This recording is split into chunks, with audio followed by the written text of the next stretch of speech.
Friends, ఇప్పుడైనా break న్యూస్ని అయితే చూస్తున్నాం. నేడే బంగాళాఖాతంలో మరో అల్పపీడనం ఉత్తర కోస్తాకి, తెలంగాణకి భారీ నుంచి అతి భారీ వర్షాలు వచ్చే అవకాశం అయితే ఉన్నట్లయితే వాతావరణ శాఖ ముందస్తు హెచ్చరికలు అయితే జారీ చేసింది. ఇక వాటి గురించి ఫుల్ డీటెయిల్స్ అయితే ఈ వీడియోలో మనం తెలుసుకుందాం. మీరు ఇలాంటి లైవ్ అప్డేట్స్ కోసం మన ఛానల్ని సబ్స్క్రైబ్ చేసుకుని ఈ వీడియోని ఒక లైక్ చేయండి. ఇక అసలు విషయానికి వచ్చినట్లయితే తూర్పు మధ్య బంగాళాఖాతంలో ఉపరితల ఆవర్తనం ఏర్పడింది. దీని ప్రభావంతో గురువారానికి అల్పపీడనం ఏర్పడే అవకాశం ఉన్నట్లయితే తెలియజేసింది వాతావరణ శాఖ.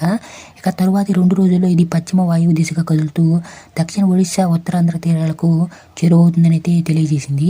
అల్పపీడనం ప్రభావంతో రాబోయే 4 రోజుల్లో ఏపీ అండ్ తెలంగాణ రాష్ట్రాల వ్యాప్తంగా వర్షాలు కురుస్తాయని అమరావతి వాతావరణ శాఖ ముందస్తు హెచ్చరికలు జారీ చేసింది. ముఖ్యంగా గురు, శుక్ర, శని, ఆదివారాల్లో ఉత్తర కోస్తాలోనూ కొన్ని ప్రాంతాల్లో భారీ నుంచి అతి భారీ వర్షాలు కురిసే అవకాశం ఉన్నట్లయితే తెలియజేసింది. ఇక దక్షిణ కోస్తాలో భారీ వర్షాలు, రాయలసీమలో తేలికపాటి నుంచి మోస్తరు వర్షాలు కురిసే అవకాశం ఉందని అయితే అంచనా అయితే వేశారు.